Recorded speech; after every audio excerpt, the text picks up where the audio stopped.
छात्रगण, Saraswati group of education में मैं अकबरी भाग्यश्री आप सभी का हार्दिक स्वागत करती हूँ। विषय हिंदी, विषयांक है पद्य नंबर 3, मत बांटो इंसान को। एक बहुत ही बढ़िया आज हमें एक पद्य पढ़ना है जिसमें क्यों ऐसा बात की गई है कि मत बांटो इंसान को, और जिसके कवि है विनय महाजन। तो इसमें भेदभावों को दूर करना, प्रेम भाव को रखना, तरह तरह के जो उच्च नीच के भेदभाव है, जो ज्ञातिवाद है, अलग अलग धर्मों के बारे में बात की गई है, लेकिन यहाँ पे एकता का भाव प्रकट किया गया है। इसके आधार पर कवि हमें यह बात बताते हैं कि हमें कोई भी प्रकार के भेदभाव नहीं रखने चाहिए। सभी मनुष्य है वे ईश्वर के बनाए हुए देन है। तो इसमें कौन हिंदू, कौन मुस्लिम, कौन ईसाई, कौन पारसी, सिख, तो इस प्रकार हमें भेदभाव करके मनुष्यों का बंटवारा करना नहीं चाहिए। सभी को एक होकर रहना है। वसुधैव कुटुंबकम की भावना के आधार पर हमें एकता में बंधना है और एक ही सूत्रों में पिरोना है। तो इसके आधार पर इसीलिए कवि कहते हैं मत बांटो इंसान को बांटना नहीं है। सभी मनुष्य एक ही है। जिस प्रकार ईश्वर एक है, ईश्वर के नाम अलग अलग है, चाहे अल्लाह कहो चाहे ईश्वर कहो, लेकिन वे दोनों तो एक ही है। सभी धर्मों के अलग अलग जो पुस्तकें हैं, जो उसके महान ग्रंथ है, सभी में एक ही बात बताई गई है। तो इसके आधार पर हमें भी मनुष्यों का बंटवारा करना नहीं चाहिए। तो इसके आधार पर अब हम काव्य की शुरुआत करते हैं। तो क्या करते हैं कवि? मंदिर मस्जिद गिरजा घर ने बांट लिया भगवान को, धरती बांटी सागर बांटा, मत बांटो इंसान को। बहुत ही बड़ी बात की गई है कि मंदिर मस्जिद गिरजा घर में हिंदू लोग होते वे क्या कहते हैं? हमारे ईश्वर है, हमारे देवी देवता है, वे वहां क्या रहते हैं? मंदिर में रहते हैं। मुस्लिम लोग कहते हैं कि हमारे जो अल्लाह है वे कहाँ पे रहते हैं? मस्जिद में रहते हैं। तो ऐसी बातें कर करके हमने क्या किया? भगवान को बांट दिया कि ये भगवान है, ये ईश्वर है, अल्लाह है, वे आपका है, ईश्वर है, जो कृष्ण है, राम है, वे हमारे हैं। तो इसीलिए कवि क्या कहते हैं? मंदिर मस्जिद गिरजा घर ने बांट लिया भगवान को, धरती बांटी सागर बांटा, मत बांटो इंसान को। धरती बांटी, ये सारी धरती आपकी है, ये समुद्र उस देश का है, ये समुद्र हमारा है, सारी बातें हमने बांट ली, लेकिन हमें कभी मनुष्य को बांटना नहीं है। जो कुछ भी है वे सबका ही है। इसीलिए यहाँ पे कवि ने एकता की भावना प्रकट की है। तत्पश्चात दूसरी पंक्ति में कहते हैं अभी राह तो शुरू हुई है, मंजिल बैठी दूर है। अभी राह यानी कि रास्ता, अभी तो रास्ते की शुरुआत ही हुई है, मंजिल बैठी दूर है। हमें जो कुछ भी प्राप्त करना है, जो कुछ हमारा ध्येय है, हमारा जो लक्ष्य है, वो तो कई दूर है, लेकिन हमें उसके पास जाना है, वे हमें प्राप्त करना है। और उजियाला महलों में बंदी हर दीपक मजबूर है। उजियाला महलों में बंदी यानी कि बड़े बड़े महल में जैसे कि प्रकाश को बंदी बनाकर रख दिया है, और हर दीपक मजबूर है, दिया है वे मजबूर है, क्योंकि वे प्रकाश बाहर निकाल सकता नहीं है। क्योंकि कहाँ पे बंद है उजियाला? तो महलों में बंद किया गया है, उसको कैद कर दिया गया है। तो इसके आधार पर कवि कहते हैं कि अभी तो राह शुरू हुई है, मंजिल तो बहुत ही दूर है। हर उजियाला यानी कि हर जो प्रकाश का जो दिया है वे महलों में बंदी है, उसको कोई बाहर नहीं निकाल सकता। और हर दीपक मजबूर है कि दिया मजबूर है, क्योंकि उसको कहाँ पे बंदी बनाया है? उजियाला के साथ महलों में बंदी बनाया है। इसीलिए यहाँ पे कवि ने कहा मंदिर मस्जिद गिरजाघर बांट लिया भगवान को, धरती बांटी सागर बांटा, मत बांटो इंसान को। ये प्रकृति के सारे तत्व भी बांट लिए, लेकिन इंसान को बांटना नहीं है। इसके बाद आगे की पंक्ति में कवि बताते कि मिलान सूरज का संदेशा हर घाटी मैदान को, मिलान सूरज का संदेशा हर घाटी मैदान को, यानी कि सूरज का जो संदेशा है वे घाटी एवं मैदान को नहीं मिला है, क्योंकि धरती बाटी सागर बाटा मत बाटो इंसान को। घाटी एवं मैदान, घाटी किसे कहते हैं कि दो पहाड़ों के बीच में जो थोड़ी बहुत जगह होती है जिसे हम घाटी कहते हैं। तो इसीलिए क्या होता है, सूरज का प्रकाश तो आता है लेकिन दोनों पहाड़ों के बीच में वे बाहर नहीं आ सकता है, वे बीच में आ जाते हैं। जो पहाड़ होते हैं, जो पहाड़ों का जो विस्तार होता है वे बीच में आ जाता है। इसीलिए कहते हैं मिलान सूरज का संदेशा हर घाटी मैदान को। सभी जगह सूरज का जो प्रकाश होता है, संदेशा है, वे नहीं मिला, क्योंकि इसके बीच में क्या आता है, घाटी आ जाते हैं। धरती बाटी सागर बाटा मत बाटो इंसान को। धरती को बांट लिया, सागर को बांट लिया, लेकिन अब इंसान को बांटना नहीं है। इसके बाद कहते हैं अब भी हरी भरी धरती है। अब भी यानी कि अभी भी हमारी धरती है वे हरी भरी है, जो जिसमें चारों ओर हरियाली छाई हुई है। और उसके बाद ऊपर नील वितान है, नील यानी कि नीला, और वितान यानी कि अवकाश का जो विस्तार है, यानी कि अभी भी हमारी जो धरती है वे हरी भरी है और ऊपर अवकाश का विस्तार है, यानी कि ऊपर वितान यानी कि नीला अवकाश है। उसके बाद बताते हैं पर न प्यार हो तो जग सुना जलता रेगिस्तान है। पर न प्यार हो तो क्या होता है कि पहले कवि ने बताया कि यहाँ पे हमारी जो धरती है वे बहुत ही हरियाली है, ऊपर बहुत ही आसमान का बढ़िया विस्तार है, लेकिन इन सब में जो प्यार न होता है तो क्या होता है, पर न प्यार हो जग सुना। जो प्यार नहीं होता तो जग सुना है। किस प्रकार जग सुना है, जलता रेगिस्तान है। रेगिस्तान यानी कि मरुभूमि। कच्छ में हम जाते हैं सब लोग, आप लोगों ने देखा है, अगले गद्य हमने पढ़ा था कच्छ की सैर, तो इसमें यह शब्द आता था रेगिस्तान। तो जहाँ पे कोई भी पेड़ पौधे नहीं होते हैं, पानी की दिक्कत होती है, ऐसा स्थल कि जहाँ पे सिर्फ रेत ही रेत होती है, तो उसे कहते हैं रेगिस्तान। तो इस पंक्ति के आधार पर कवि हमें बताना चाहते हैं कि धरती अभी भी हमारी धरती पे हरियाली है और बहुत ही ऊपर बढ़िया नीला आसमान का विस्तार है, लेकिन एक दूसरे में अगर प्यार नहीं है तो जग सुना है। किस प्रकार सुना है कि जलता रेगिस्तान है। जिस प्रकार रेगिस्तान जलता हुआ है तो उसी प्रकार हमारी धरती भी ऐसी हो जाएगी, लेकिन किस प्रकार हो जाएगी, अगर प्यार न हो तो। इसीलिए कवि यहाँ पे कहते हैं कि इंसान को बांटना नहीं, यानी कि मत बांटो इंसान को। कहते हैं ना, धरती बाटी सागर बाटा, लेकिन किसको बांटना नहीं है, इंसान को बांटना नहीं है।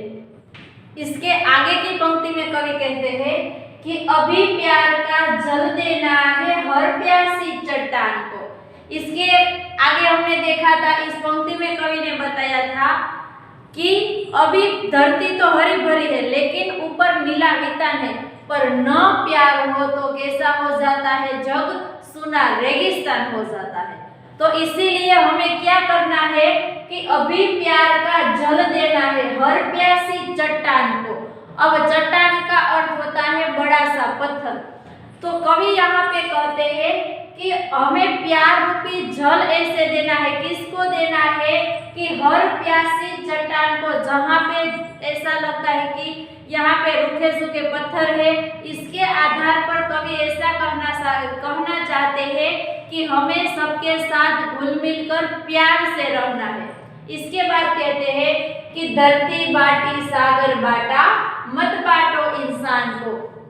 हमें प्यार रूपी ऐसे जल देना है जिसके कारण जहाँ भी प्यासी चट्टान है वे क्या हो जाती है, हरी भरी हो जाएगी। उसके बाद कवि कहते हैं कि साथ उठे सब तो पहरा हो, साथ उठे सब तो पहरा हो सूरज का हर द्वार पर। साथ उठे सब किस लिए हमें साथ उठना है, सबके साथ घुल मिल कर रहना है, प्यार से रहना है, एकता की भावना से रहना है, भेदभाव को दूर कर मुस्कुरा के रहना है। तो इसके आधार पर कहते हैं कि सब तो पहरा हो सूरज का हर द्वार पर, सूरज का हर पहरा यानी कि सुरक्षा। तो सभी एक दूसरे के साथ घुल मिल कर रहेंगे तो उसके ऊपर किसका पहरा होगा, सूरज का पहरा होगा। और उसके बाद हर उदास आंगन का हक हो खिलती हुई बहार पर, बहार यानी कि सुखद वातावरण। हर उदास आंगन का, क्योंकि जब तक सूरज का किरण वहां पे नहीं आता है, सूरज का पहरा नहीं होगा तो क्या होता, आंगन में उजाला नहीं होगा। लेकिन ऐसा हम करेंगे, सब एक साथ घुल मिल कर रहेंगे तो सूरज का हर द्वार पे पहरा होगा। और इसके आगे भी कहा है कि हर उदास आंगन का हक होगा, क्या कहते हैं, खिलती हुई बहार पर, यानी कि जो कुछ भी खिलती हुई बहार है वे हर आंगन में आ जाएगी। लेकिन एक ही बात याद रखें, सबको घुल मिल कर ही रहना है। तत्पश्चात कहते हैं रोंद न पाएगा फिर कोई मौसम की मुस्कान को। अगर सब घुल मिलकर एक साथ रहते हैं, सूरज का पहरा होगा, हर आंगन में उजाला होगा तो कोई रोंद न पाएगा। यहाँ पे रोंद का अर्थ होता है कुचलना, तो कोई भी आदमी वहां पे आकर कुचल नहीं सकेगा। रोंद न पाएगा फिर कोई मौसम की मुस्कान को, यानी कि जो मौसम की मुस्कान होती है तो उसको कोई भी कुचल पाएगा नहीं। धरती बाटी सागर बाटा, मत बांटो इंसान को। तो इस प्रकार इन तीनों पंक्तियों का अर्थ होता है, सबसे पहले कवि हमें बताते हैं कि अभी प्यार का जल देना है, अभी प्यार का जल देना है, यानी कि जहाँ जहाँ ऐसा होता है कि प्यासी चट्टान है तो उसको जल देकर हम प्यार रूपी उसे जल देते हैं तो फिर से वे प्रफुल्लित और हरियाली हो जाएगी। धरती बाटी सागर बाटा, मत बांटो इंसान को। इसके आगे कवि कहते हैं कि हमें साथ में, अब साथ उठे सब, हम सबको साथ रहना है, तभी उसमें सूरज का पहरा होगा। और सूरज का हमारे आंगन में पहरा होगा तो क्या हो जाएगा, हर द्वार पे सूरज का पहरा होगा तो हर उदास आंगन का हक होगा।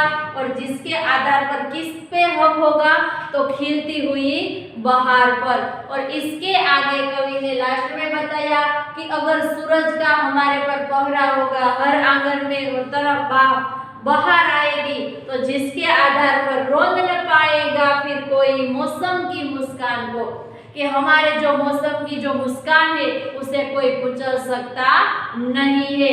इस काव्य के आधार पर विनय महाजन ने इंसान को बांटने की जगह भेदभाव को भूलकर सभी को एकता रखनी है, सभी को एक साथ रखना है, सभी को प्रेम भाव से वर्तन करना है। तो इस काव्य को पढ़कर मुझे वो बात याद आ गई, आप लोगों ने छठी कक्षा में एक काव्य पढ़ा था हिंद देश के निवासी, याद आ गया ना? हाँ, वही काव्य के बारे में बोलती हूँ।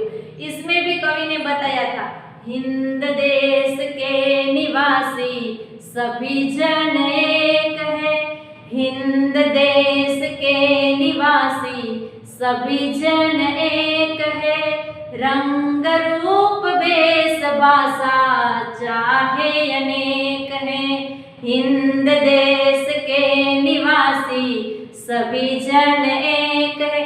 तो उसी के आधार पर कवि ने क्या बताया था कि हिंद देश के जो सारे निवासी है सभी एक है, चाहे उसके रंग रूप अलग हो, चाहे उसकी वेश भाषा अलग हो, लेकिन वे सारे के सारे एक ही है।